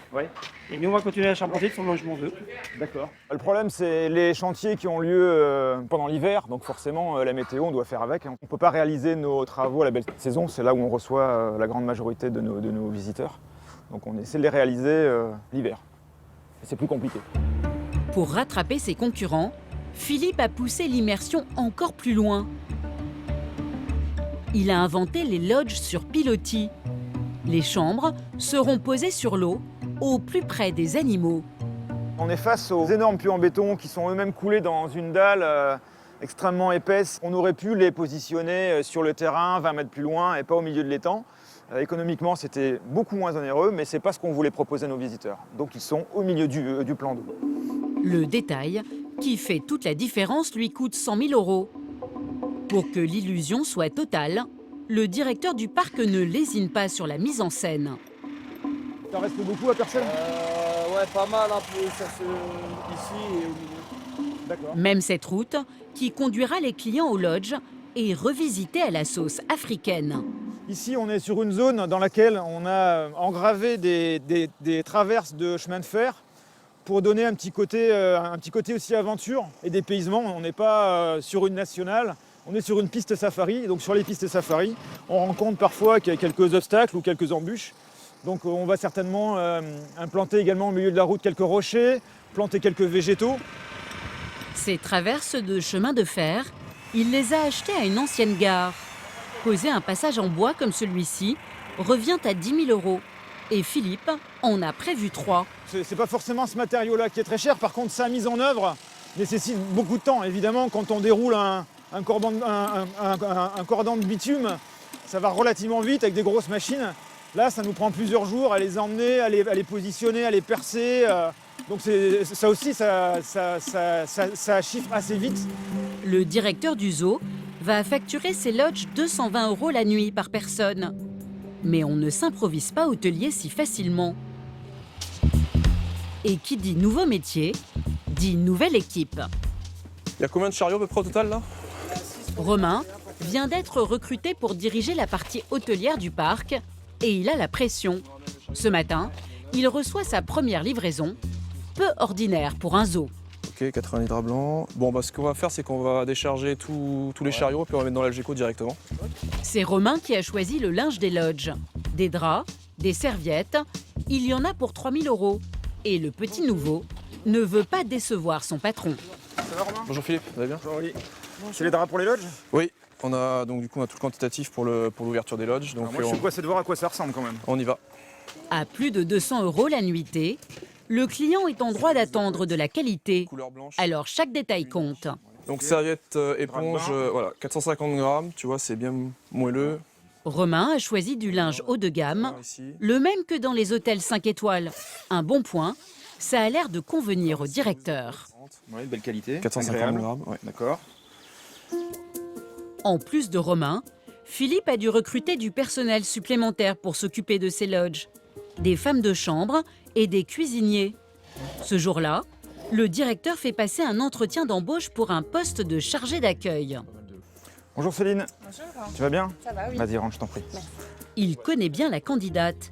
Elle a déjà travaillé au parc en tant qu'assistante administrative. C'est un bon début, mais Romain veut s'assurer qu'elle saura s'adapter au nouveau poste. Il y a à la fois donc, de la prise de réservation, de l'accueil physique. Ce que je recherche pour mon service, c'est avoir une connaissance du parc, des choses que tu as. Le deuxième point également, c'est aussi savoir s'adapter en fonction des demandes diverses des clients, parce qu'on va avoir vraiment une clientèle familiale qui va arriver sur le parc. Donc il va falloir mettre un peu de fun aussi. Après, les lodges, c'est 7 jours sur 7. Ça veut dire que tu seras forcément amené à travailler également quelques week-ends. Est-ce que... J'ai bien compris, c'est vraiment pas une contrainte pour moi personnelle, donc oui, il n'y a aucun problème sur cet aspect-là au niveau disponibilité.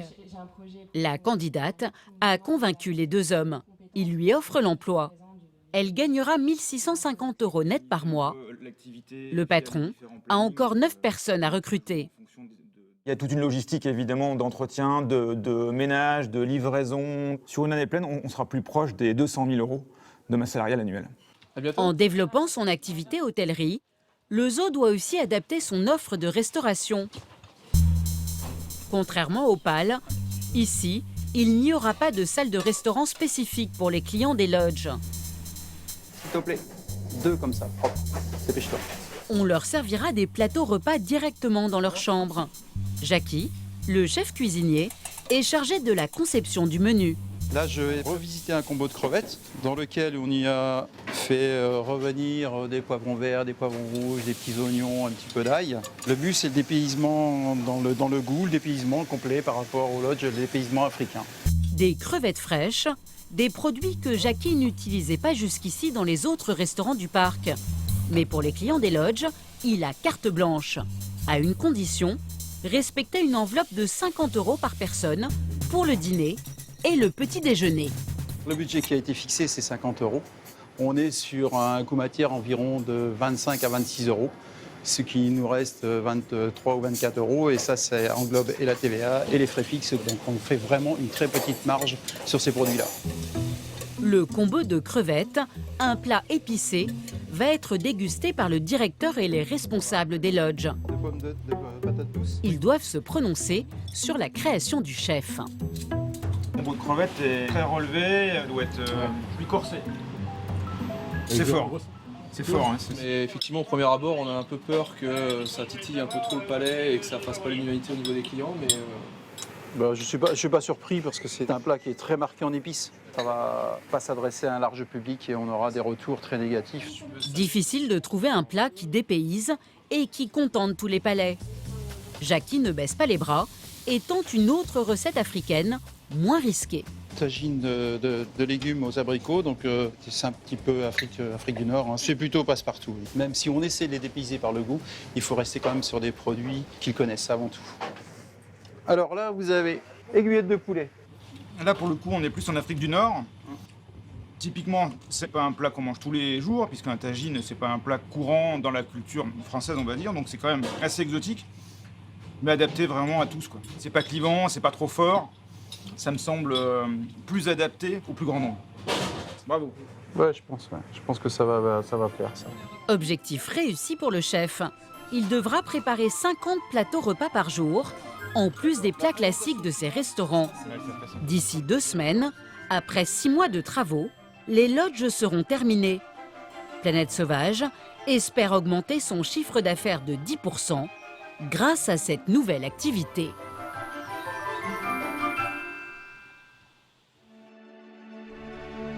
À 2 heures de route, un concurrent a décroché le jackpot grâce au lodge, le Zoo de la Flèche. Il en possède 14, qui rapportent à eux seuls 3 millions d'euros, 20% du chiffre d'affaires. Ici, le tarif dépend des animaux sur lesquels les chambres donnent. La nuitée démarre à 200 € par personne pour dormir face aux lémuriens. Et pour un tête-à-tête avec le grizzly, comptez 300 €. Un autre animal fait s'envoler les prix, 405 € par personne minimum. Pourtant, tout le monde se l'arrache. C'est super mignon. Martin, regarde. Ce soir, c'est le voisin de chambre du petit Martin, 2 ans. Oh bah dis donc, il est beau. Cet animal star, c'est Taiko, l'ours polaire. Martin peut l'observer depuis toutes les pièces de cet appartement luxueux de 120 mètres carrés. Depuis le salon et sa baie vitrée. Magnifique, c'est impressionnant. Et de sa chambre, à travers ce hublot. Ou encore plus fort, dans la chambre de ses parents, avec vision sous-marine. Regarde, là on le voit comme ça, puis regarde, hop. Là on voit sa tête. T'as vu? Et le summum, à l'extérieur, dans le jardin privatif, avec jacuzzi. T'as vu ses pattes? Pour suivre Taiko à la trace, le couple a déboursé une grosse somme, 850 € la nuit. Pourtant, le zoo n'a aucun mal à trouver des clients. Quand les hôtels louent en moyenne 6 chambres sur 10, les lodges de la Flèche affichent, eux, un taux de remplissage exceptionnel de 100%. Pour éviter d'être submergé par les demandes, le zoo ouvre le calendrier des réservations en catimini. Pendant la nuit précédente, Sandra, la chargée de communication du parc, a informé les clients de cette ouverture via une newsletter. Quelques heures après l'envoi de la lettre, Céline Talino, la directrice, découvre les premiers résultats. Bon, comment ça va? Ça va bien, on a un taux d'ouverture presque de 23%. Ah, super. Les week-ends, sont pris d'assaut de suite. Ouais. Les week-ends, il faut attendre novembre. Les tigres, ça prend, ouais. Un lodge voit déjà rouge, celui de Taiko, l'ours polaire. Il affiche complet le week-end comme en semaine.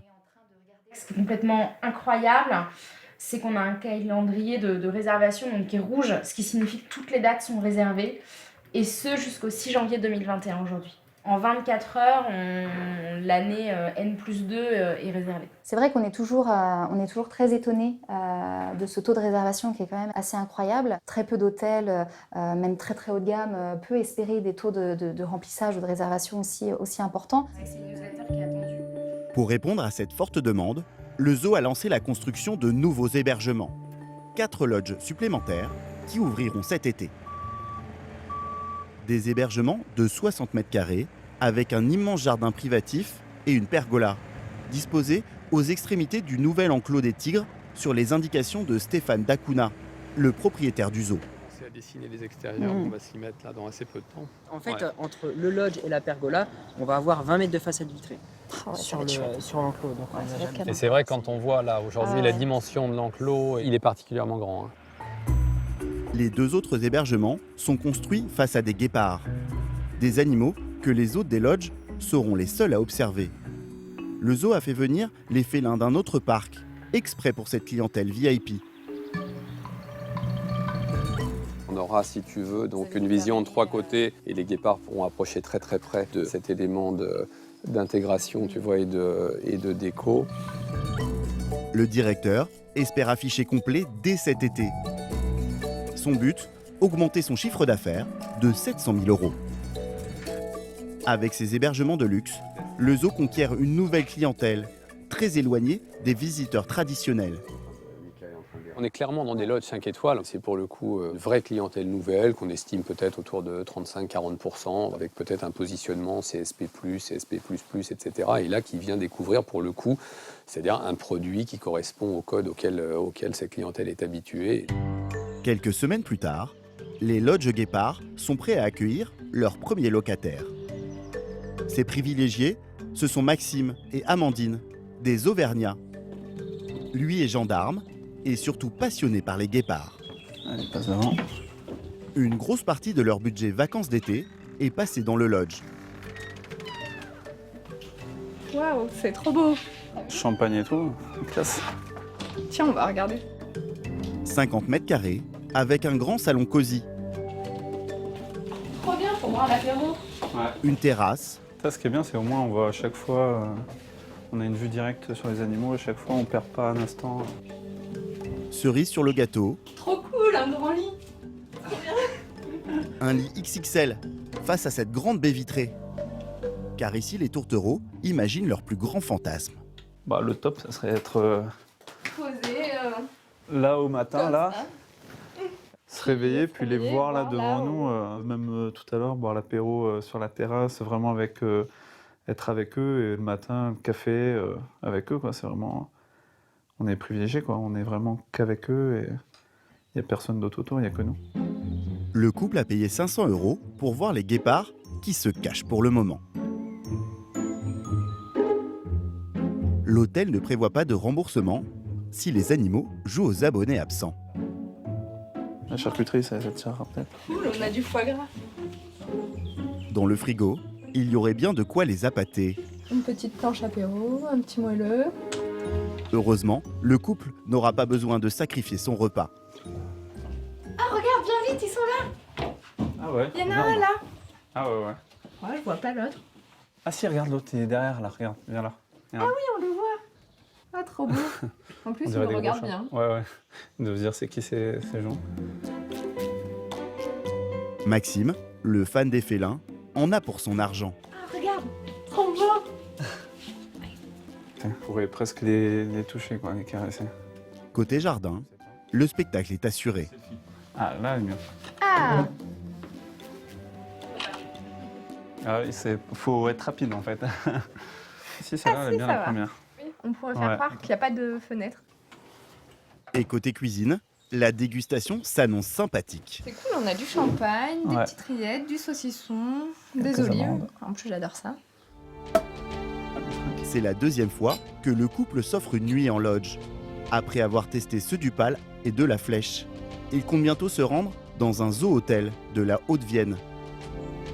En se transformant en destination de court séjour, les zoos ont réussi à se propulser sur le devant de la scène. Certains vont encore plus loin, quitte à reléguer les animaux au second plan.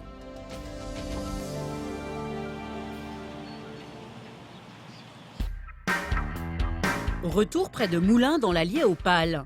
Le zoo auvergnat attire 60% de visiteurs de plus que son concurrent de la Sarthe. Ici, les billets d'entrée sont pourtant vendus 5 € plus cher. Mais il donne aussi accès à des attractions. Un concept zoo et manège unique en France. Le parc compte une trentaine de joujoux, dignes des plus grandes fêtes foraines.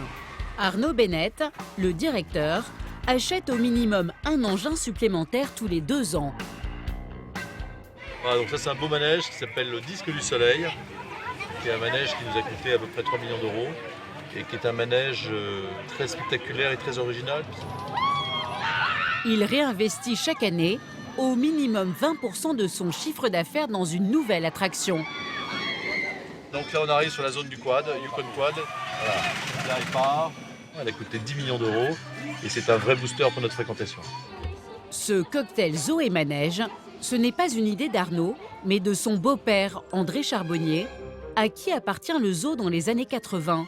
Il découvre le concept aux États-Unis et décide de faire de son zoo un endroit plus ludique, comme chez les Américains.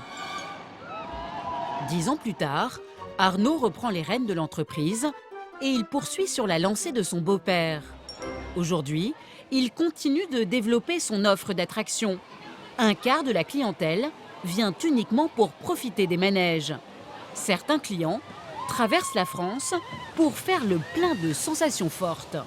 Une attractivité qui permet au zoo auvergnat de surmonter un énorme handicap, sa toute petite zone de chalandise. Le Pal se situe dans une zone peu peuplée, à peine 900 000 habitants dans un rayon de 100 km. C'est extrêmement faible par rapport à tout ce qu'on peut voir dans les autres parcs. Les parcs sont installés dans des zones où il y a plusieurs millions de personnes dans un rayon de 150 km, ce qui n'est pas notre cas. Pour faire venir de nouveaux clients, Arnaud a trouvé un moyen gratuit de se faire connaître auprès des passionnés de parcs d'attractions. Ce matin-là, il reçoit des visiteurs pas comme les autres. Ah, ça y est, on est arrivé. 4 influenceurs qui tiennent un site internet, une sorte de bible des manèges dans le monde. Allez, c'est parti. Ils ont fait 4 heures de route depuis la région parisienne, uniquement pour tester les montagnes russes du Pal. Enchanté. Enchanté. Arnaud va jouer les guides VIP et les accompagner toute la journée. Donc on va aller voir le Yukon Quad. Petite visite technique d'abord, puis ensuite vous pourrez l'essayer. Voilà. Arnaud a fait ouvrir sa montagne russe 1 heure plus tôt exprès pour que les jeunes testent l'attraction dans les meilleures conditions. De ce côté-là, on a toute la zone attraction en fait. Son but, qu'ils en fassent la promotion sur leur site internet. Voilà, le quad. Il les autorise exceptionnellement à installer une caméra embarquée. C'est habituellement interdit pour des raisons de sécurité. Retourne. Allez, prêt. C'est parti, vous montez dans le manège. Ok. C'est notre énième coaster, donc finalement... Mais hâte de découvrir. Voilà. C'est juste, il y a quand même cette sensation de nouveauté qu'on veut vivre, donc c'est un peu excitant. Et là, le fait d'être que 4... C'est un très beau privilège, ça, on l'admet. On est un peu VIP.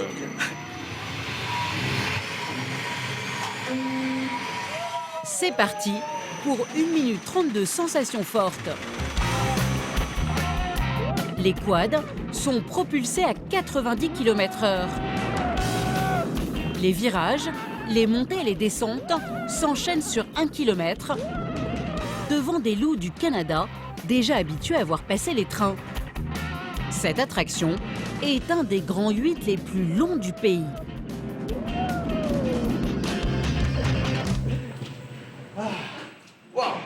Super. Alors, comment c'était?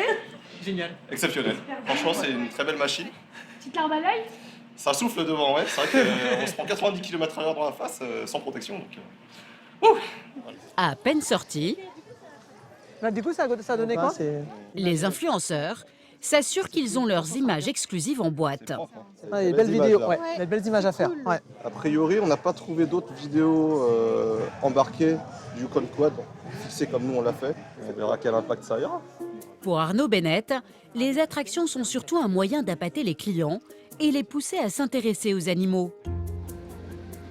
Le directeur les conduit devant la nouveauté 2019, la forêt des loups, et ça fonctionne. En fait, on peut voir les loups du Yukon Quad, en fait. C'est ça qui est marrant. Les jeunes se prennent au jeu et découvrent de nouvelles espèces animalières. Ça, c'est donc des tigres de Sumatra. C'est une des sous-espèces de tigres. Et c'est à mon sens la plus belle. Elle est beaucoup plus colorée. Ils sont vraiment magnifiques. Ouais, super beau. Là, on a 4 personnes qui sont des fans d'attractions, qui sont des fans de roller coaster, mais qui s'intéressent aussi au Pal parce qu'il y a des animaux.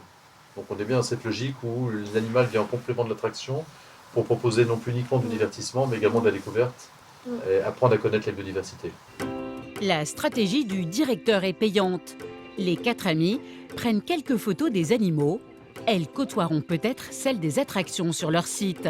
Finalement, vous filmez aussi les animaux? oui, on est dans le secteur du divertissement. Il n'y a pas que les montagnes russes et les parcs d'attractions. Il y a aussi tout ce qui est animaux. On peut pas quand même mettre de côté la partie animale. On est au zoo du Pal, voilà. Il n'y a pas que des attractions au Pal. Sans les manèges, ces jeunes ne seraient jamais venus dans ce parc. Ils ont d'ores et déjà prévu de revenir à la fin de l'été pour mieux voir les animaux. C'est énorme. C'est énorme. On aura vraiment besoin de revenir. Mais ouais, regarde, on a loupé tout ça, c'est frustrant. Regarde, Ah ouais. on n'a pas vu les... C'est pour ça qu'il faut venir plusieurs jours en fait. Bah oui. Le directeur a réussi à fidéliser ses 4 clients grâce au package Attractions plus Animaux. Il compte maintenant sur eux pour publier un article enthousiaste sur leur site. J'espère que vous avez apprécié. Beaucoup. Oui. Au revoir. Merci À bientôt. On repart par là, non? Quelques jours plus tard, le PAL a droit à une rubrique qui parle de ses manèges, mais aussi de sa faune sauvage. Une publicité gratuite qui lui permettra sans doute de recruter des clients parmi les fans de montagnes russes. L'avantage de ces clients passionnés de sensations fortes, c'est qu'ils reviennent régulièrement tester les nouveautés. C'est le cas de cette famille de Lyonnais, les Charbonniers. Donc il faut pousser pour monter et tirer pour redescendre. On va voler ma chérie. La famille teste la nouveauté 2019. Les ailes du Yukon, des deltaplanes qui survolent le parc à 6 mètres de hauteur. Alors qu'est-ce qu'on voit de là-haut? Les chimpanzés. Ah oui, les chimpanzés. Ouh là là là là. On vole.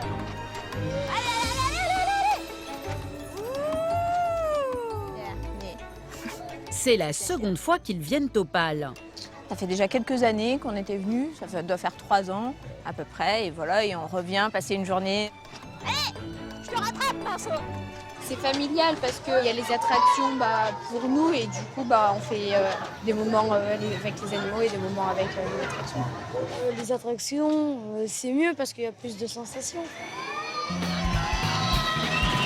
Grâce aux attractions, le PAL parvient à faire revenir 8 clients sur 10. Un taux de fidélisation presque 2 fois plus élevé que ses concurrents qui ne proposent que des animaux. Les manèges ont toutefois un inconvénient, leur prix. Car contrairement aux animaux qui sont prêtés gratuitement entre zoos, les attractions coûtent parfois plusieurs millions d'euros. Retour 3 mois plus tôt, pendant les travaux d'installation des ailes du Yukon, la nouveauté de l'année. Faites gaffe à vous devant, les gars. Arnaud a déboursé 1 200 000 € pour en devenir le propriétaire. Il a acheté ce manège unique en France à un constructeur italien. Donc combien de temps on aura fini le montage? Prévu pour 15 jours là. 15 jours de montage? Contrairement à un animal, le manège arrive en kit. 4 techniciens du parc vont travailler à temps plein sur le montage pendant plusieurs semaines. Pour les diriger, Oscar, un cadre envoyé par le constructeur italien. Une fois le chantier terminé, son patron facturera son salaire et ses frais à Arnaud. Pour l'hôtel, il faut compter 1 600 €, plus la location de la voiture et les repas. Et bien sûr, il y a mon salaire.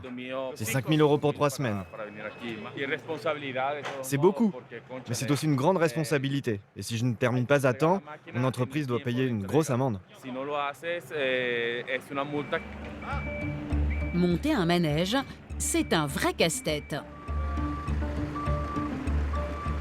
Ouais, mais ça va être chaud là. Ouais, mais je vais pas pouvoir là-bas. Cette pièce contient des vérins qui serviront à faire monter ou descendre les bras du manège. Mais elle leur donne du fil à retordre. Je peux remonter un peu ou pas là? C'est une pièce qui fait 1,5 tonne, l'ensemble. Donc c'est compliqué de réajuster une fois en l'air la pièce. La pièce est trop lourde pour la grue, impossible de la stabiliser et de l'emboîter dans la structure principale. Ça va pas aller là. On va essayer de récupérer 100-200 kilos. Si ça marche pas, Alors sinon, on va démonter des vérins hydrauliques et c'est toujours embêtant. C'est toujours après, par la suite, des risques de panne ou des choses comme ça, des fuites dans les vérins. Donc on préfère éviter ce genre de manipulation. Arnaud est tendu.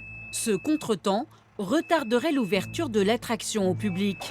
Un peu plus bas! Attendez, attendez! Mais Oscar a peut-être trouvé une ruse. Je vais voir si je peux mettre ces vis plus larges.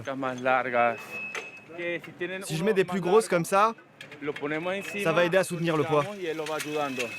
Si ça fonctionne, c'est pizza payée par le PAL. Donc toute l'assistance technique du constructeur se justifie dans ces moments-là où il faut trouver la petite idée pour faciliter le montage. Sinon on peut perdre beaucoup de temps.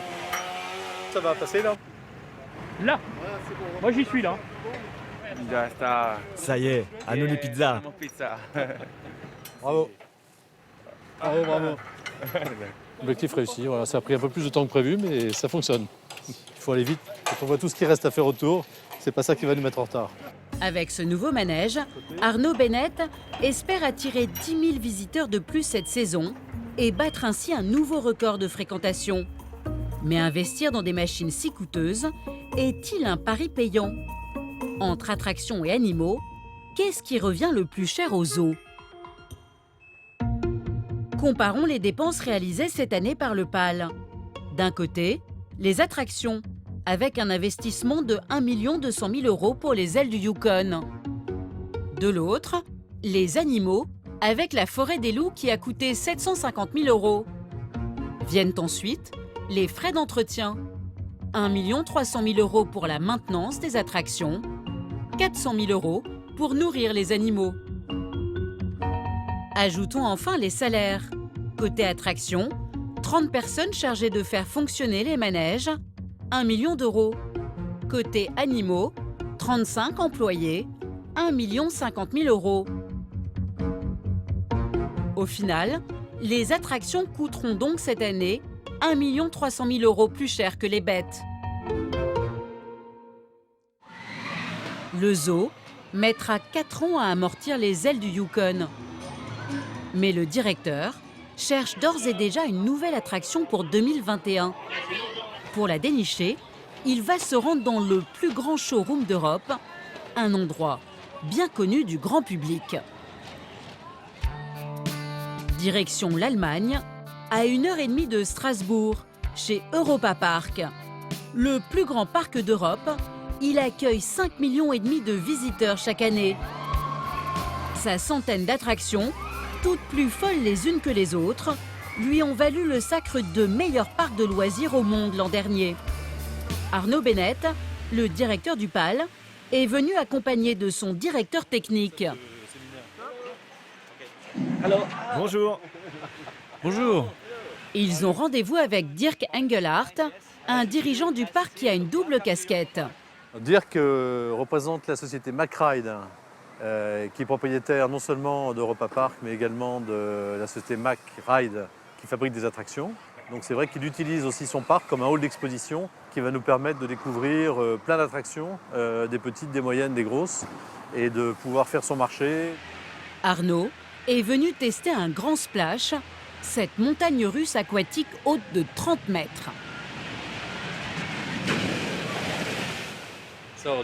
C'est donc celle-ci? Oui, c'est ça. C'est notre Super Splash.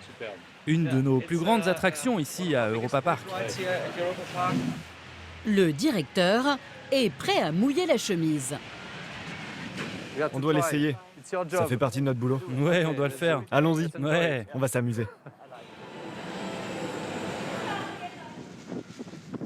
Petite vision panoramique. Après une petite marche arrière, On est parti là. le bateau fait une chute vertigineuse.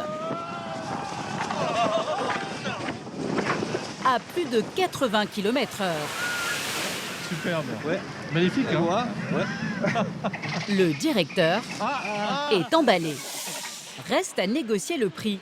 Dirk veut la vendre 18 millions d'euros.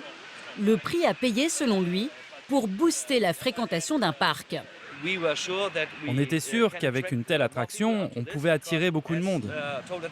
On avait déjà un manège à peu près pareil dans la zone grecque qui avait déjà beaucoup de succès. Je pense qu'on a gagné environ 100 000 visiteurs avec cette attraction. 100 000 visiteurs de plus, ça fait rêver. Mais nous, on peut effectivement attendre avec cette attraction, je pense, 40 ou peut-être 50 000 visiteurs de plus sur une saison. Mais 18 millions d'euros, même pour attirer 50 000 visiteurs de plus, c'est trop cher. Dirk propose donc une solution pour faire baisser la facture. Alléger les décors de l'attraction, comme cette coque de bateau en bois. Qui vous a fait ça? AB. C'est une société française. Ah oui, on travaille aussi avec eux. À l'intérieur du navire, Ah oui, belle décoration. plusieurs automates, comme ce pirate ivrogne, à plusieurs centaines d'euros. Allez au diable!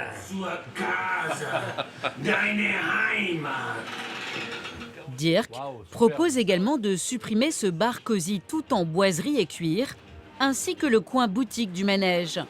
Le prix de l'attraction serait ainsi divisé par 2.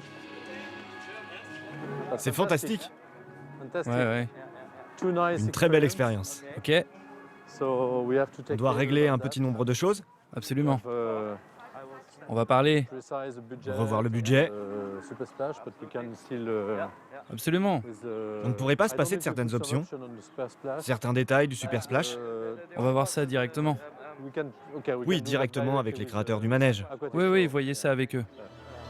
Avec une déco plus légère et des options en moins, le tarif de l'attraction descendrait à 7 millions d'euros.